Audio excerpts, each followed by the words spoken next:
ઉડતા Punjab, great grand મસ્તી અને સુલતાન બાદ હવે રજનીકાંતની કબાલી પણ ઓનલાઈન લીક થઈ ગઈ છે. શું છે આખો મામલો, જોઈ લો તમે.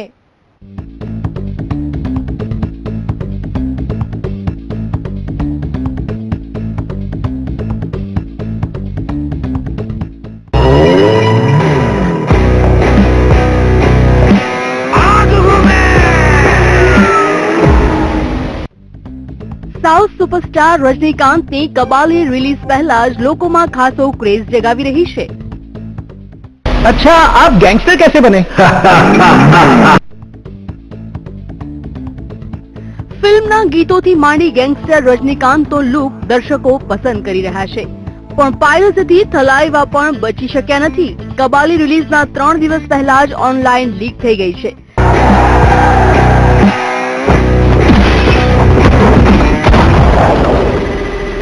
कौन है वो कबाली? बुलाओ उसे. કબાલી ડાઉનલોડ કરવા અને સ્ટ્રીમિંગ કરવાના ઓપ્શન ઘણી બધી વેબસાઇટ પર હાજર છે.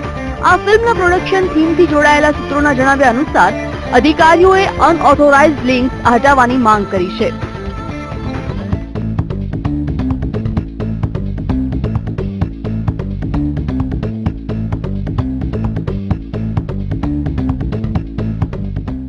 કબાલી પહેલા જ ગ્રેટ ગ્રાન્ડ મસ્તી, સુલતાન અને ઉડતા પંજાબ પણ ઓનલાઈન લીક થઈ ગઈ હતી.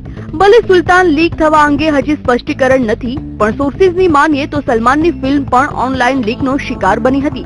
ગ્રેટ ગ્રાન્ડ મસ્તી અંગે તો તેમની ટીમે જ આરોપ લગાવ્યો હતો કે ફિલ્મ સેન્સર બોર્ડના જ કોઈ વ્યક્તિએ લીક કરી છે, જ્યારે કબાલી અંગે તો ટીમે આવી કોઈ શંકા પણ વ્યક્ત નથી કરી.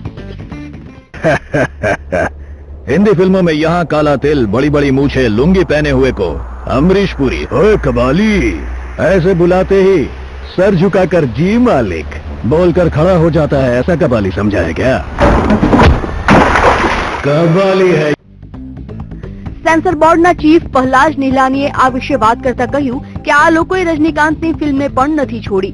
કબાલીને ચેન્નઈમાં સેન્સર કરવામાં આવી હતી અને તેથી તેનો મુંબઈ સ્થિત ઓફિસ સાથે કોઈ લેવા દેવા નથી. આ ફિલ્મના લીક થવાથી મોટા બજેટ અને મોટા સ્ટારની ફિલ્મને નુકસાન પહોંચવાનો ઈરાદો જોઈ શકે છે, પણ સુલતાન અને કબાલી જેવી ફિલ્મોના ચાહકોની સંખ્યા મોટી હોય છે, તેથી તેમને બોક્સ ઓફિસ પર વધુ નુકસાન થતું નથી, જ્યારે નાના બજેટની ફિલ્મોને લીક થવાથી નુકસાન થાય છે, જેમ કે ગ્રેટ ગ્રાન્ડ મસ્તી.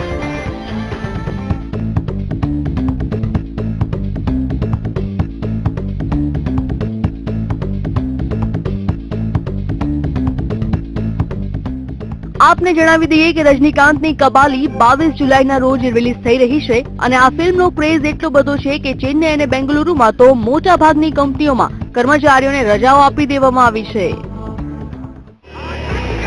Bureau report, VTV news.